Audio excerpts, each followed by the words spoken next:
Hello all and welcome to our next reading of our chapter from Matilda by Roald Dahl, illustrated by Quentin Blake. This chapter is called Miss Honey. Matilda was a little late in starting school. Most children begin primary school at 5 or even just before, but Matilda's parents, who weren't very concerned one way or the other about their daughter's education, had forgotten to make proper arrangements in advance. She was 5.5 when she entered school for the first time. The village school for younger children was a bleak brick building called Cruncham Hall Primary School. It had about 250 pupils aged from 5 to just under 12 years old. The head teacher, the boss, the supreme commander of this establishment was a formidable middle-aged lady whose name was Miss Trunchbull. Naturally, Matilda was put in the bottom class where there were 18 other small boys and girls about the same age as her. Their teacher was called Miss Honey, and she could not have been more than 23 or 24. She had a lovely pale oval Madonna face with blue eyes, and her hair was light brown. Her body was so slim and fragile, one got the feeling that if she fell over, she would smash into 1,000 pieces like a porcelain figure. Miss Jennifer Honey was a mild and quiet person who never raised her voice and was seldom seen to smile. But there was no doubt she possessed that rare gift for being adored by every small child under her care. She seemed to understand totally the bewilderment and fear that so often overwhelms young children who for the first time in their lives are herded into a classroom and told to obey orders. Some curious warmth that was almost tangible shone out of Miss Honey's face when she spoke to a confused and homesick newcomer to the class. Miss Trunchbull, the headmistress, was something else altogether. She was a gigantic holy terror, a fierce, tyrannical monster who frightened the life out of the pupils and teachers alike. There was an aura of menace about her even at a distance, and when she came up close, you could almost feel the dangerous heat radiating from her as from a red-hot rod of metal. When she marched, Miss Trunchbull never walked. She always marched like a stormtrooper with long strides and arms a-swinging. When she marched along a corridor, you could actually hear her snorting as she went. And if a group of children happened to be in her path, she ploughed right on through them like a tank, with small people bouncing off her left and right. Thank goodness we don't meet any people like her in this world, although they do exist. And all of us are likely to come across at least one of them in our lifetime. If you ever do, you should behave as you would if you met an enraged rhinoceros out in the bush. Climb up the nearest tree and stay there until it has gone away. This woman, in all her eccentricities and her appearance, is almost impossible to describe. But I shall make some attempt to do so a little later on. Here's a picture of Miss Honey in her class. Let us leave her for the moment and go back to Matilda and her first day in Miss Honey's class. After the usual business of going through all the names of the children, Miss Honey handed out a brand new exercise book to each pupil. "You have all brought your own pencils, I hope," she said. "Yes, Miss Honey," they chanted. "Good. Now, This is the very first day of school for each one of you. It is the beginning of at least 11 long years of schooling that all of you are going to have to go through, and 6 of those years will be spent right here at Cruncham Hall, where, as you know, your headmistress is Miss Trunchbull. Let me, for your own good, tell you something about Miss Trunchbull. She insists upon strict discipline throughout the school, and if you take my advice, you will do your very best to behave yourselves in her presence. Never argue with her, never answer her back. Always do as she says. If you get on the wrong side of Miss Trunchbull, she can liquidize you like a carrot in a kitchen blender. It's nothing to laugh about, Lavender. Take that grin off your face. All of you will be wise to remember that Miss Trunchbull deals very, very severely with anyone who gets out of line in this school. Have you got the message? Yes, Miss Honey, chirruped 18 eager little voices. I myself, Miss Honey went on, want to help you learn as much as possible while you are in this class. That is because I know it will make things easier for you later on. For example, by the end of this week, I shall expect every one of you to know the 2 times table by heart, and in a year's time, I hope you will know all the multiplication tables up to 12. It will help you enormously if you do. Now then, do any of you happen to have learned the 2 times table already? There's a picture of Matilda putting her hand up, and there's Miss Honey sitting at the front of the classroom. Matilda put up her hand. She was the only one. Miss Honey looked carefully at the tiny girl with the dark hair and a wonderful serious face sitting on the second row. Wonderful, she said. Please stand up and recite as much of it as you can. Matilda stood up and began to say the 2 times table. When she got to twice 12 is 24, she didn't stop. She went right on with her twice 13 is 26, twice 14 is 28, twice 15 is 30, twice 16 is... Stop! Miss Honey said. She had been listening slightly spellbound to this smooth recital, and now she said, How far can you go? How far? Matilda said. Well, I don't really know, Miss Honey. For quite a long way, I think. Miss Honey took a few moments to let this curious statement sink in.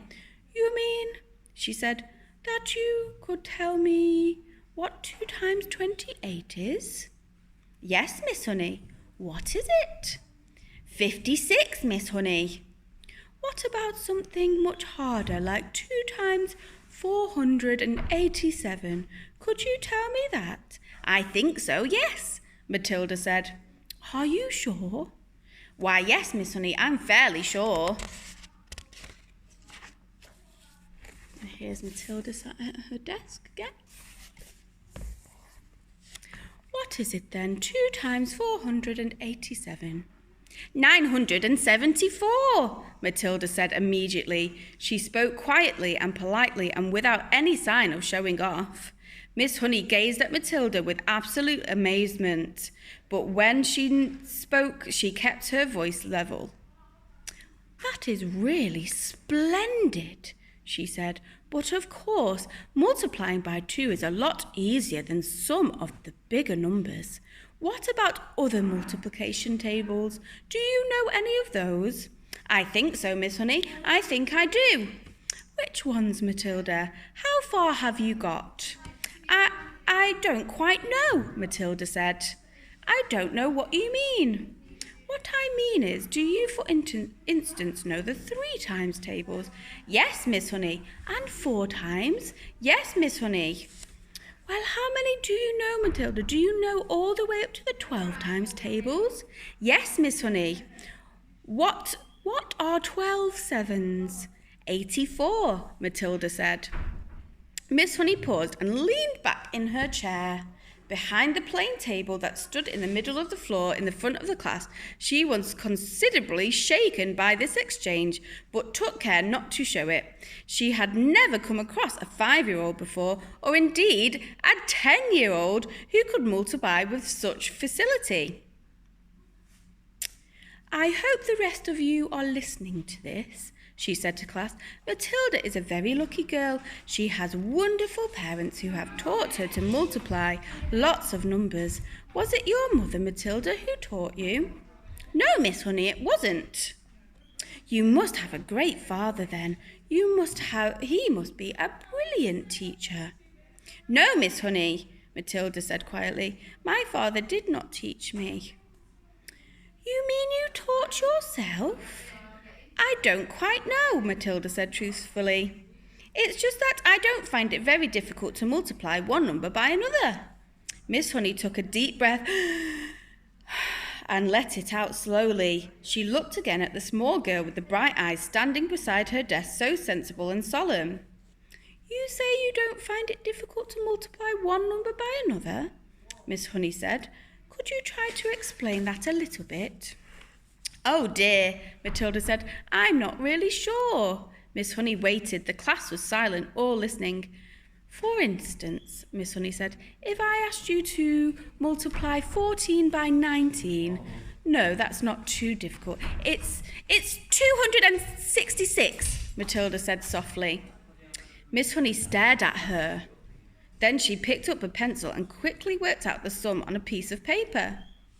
"What did you say it was?" she said, looking up. 266, Matilda said. Miss Honey put down her pencil, removed her spectacles, and began to polish the lenses with a piece of tissue. The class remained quiet, watching her and waiting for what was coming next. Matilda was still standing up beside her desk. "Now, tell me, Matilda," Miss Honey said, still polishing.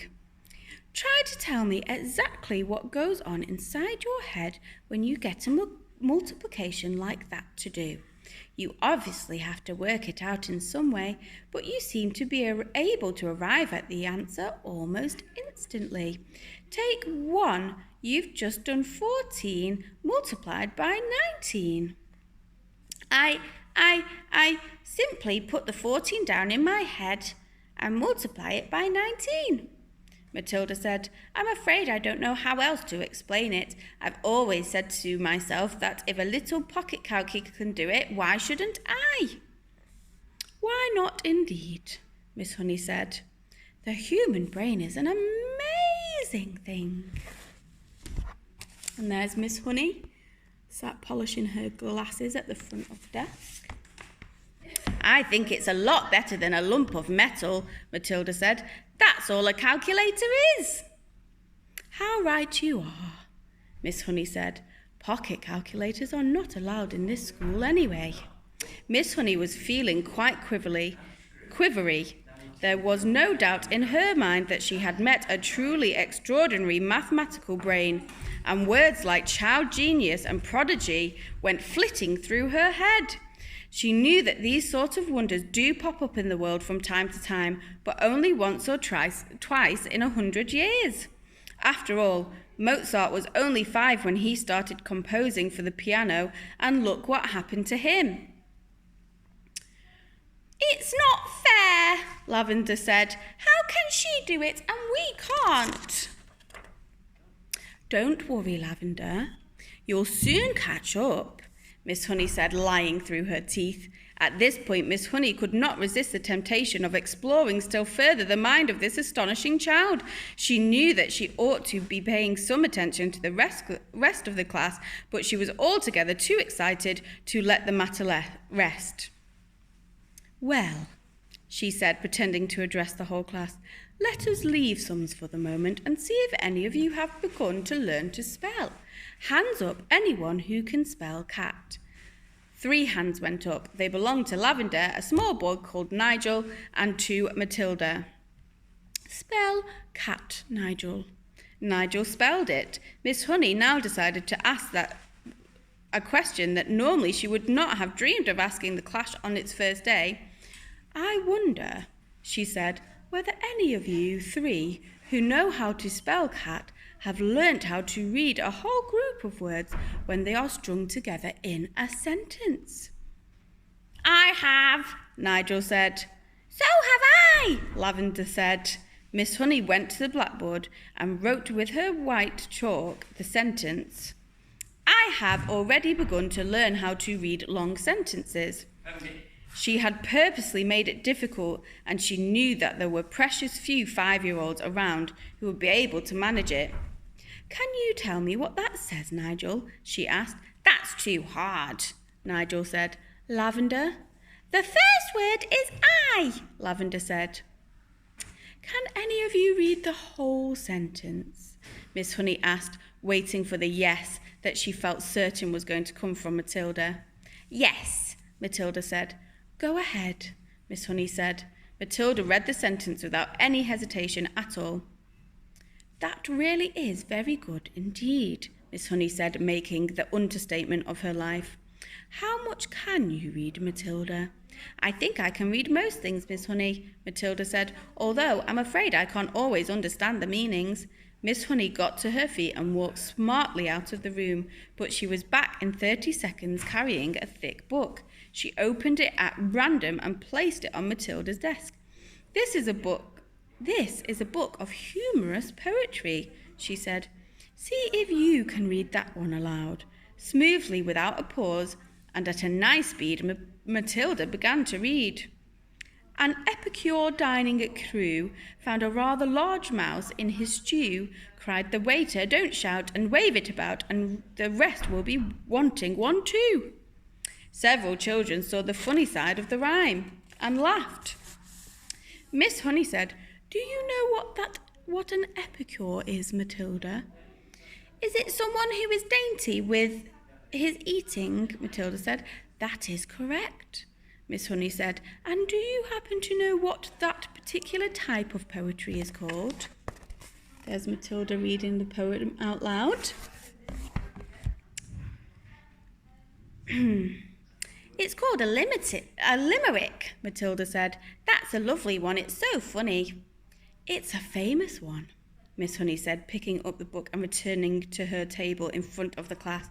A witty limerick is a very hard thing to write, she added. They look easy, but they most certainly are not. I know, Matilda said. I've tried quite a few times, but mine are never any good. You have you? Miss Honey said, more startled than ever. Well, Matilda, I would very much like to hear one of those limericks you say you have written. Could you try to remember one for us? Well, Matilda said, hesitating, I've actually been trying to make one up about you, Miss Honey, while we've been sitting here. About me? Miss Honey cried. Well, we've certainly got to hear that one, haven't we? I don't think I want to say it, Miss Honey. Please tell it, Miss Honey said. I promise I won't mind. I think you will, Miss Honey, because I have to use your first name to make things rhyme, and that's why I don't want to say it. How do you know my first name? Miss Honey asked. I heard another teacher calling you by it just before we came in, Matilda said. She called you Jenny. I insist on hearing this limerick, Miss Honey said, smiling one of her rare smiles. Stand up and recite it. Reluctantly, Matilda stood up and very slowly, very nervously, she recited her limerick. The thing we all asked about Jenny is surely there cannot be many young girls in this place with so lovely a face. The answer is that not any. The whole of Miss Honey's pale, pleasant face blushed a brilliant scarlet. Then once again she smiled. It was a much broader one this time, with a smile of pure pleasure. And there's Miss Honey again. Why, thank you, Matilda, she said, still smiling. Although it is not true, it is a really very good limerick. Oh dear, I must try to remember that one. From the third row of desks, Lavender said, It's good, I like it. It's true as well, a small boy called Rupert said. Of course it's true, Nigel said. Already the whole class had begun to warm towards Miss Honey, although as yet she had hardly taken any notice of any of them except for Matilda. "Who taught you to read, Matilda?" Miss Honey asked. "I just sort of taught myself, Miss Honey." "And have you read any books all by yourself? Any children's books, I mean?" "I've read all the ones that are in the public library in the High Street, Miss Honey." "And did you like them?" "I liked some of them very much indeed," Matilda said, "but I thought the others were fairly dull." "Tell me one that you liked." "I liked The Lion, the Witch and the Wardrobe," Matilda said. "I think Mr. C.S. Lewis is a very good writer, but he has one failing. There are no funny bits in his books." "You are right there," Miss Honey said. "There aren't many funny bits in Mr. Tolkien either," Matilda said. "Do you think that all children's books ought to have funny bits in them?" Miss Honey asked. "I do," Matilda said. "Children are not so serious as grown-ups, and they love to laugh." Miss Honey was astounded by the wisdom of this tiny girl. She said, "And what are you going to do now you've read all the children's books?" "I am reading other books," Matilda said. "I borrow them from the library. Mrs. Phelps is very kind to me. She helps me to choose them." Miss Honey was leaning far forward over her work table and gazing in wonder at the child. She had completely forgotten about the rest of the class. "What other books?" she murmurs. "I am very fond of Charles Dickens," Matilda said. "He makes me laugh a lot, especially Mr. Pickwick." At that moment, the bell in the corridor sounded for the end of class.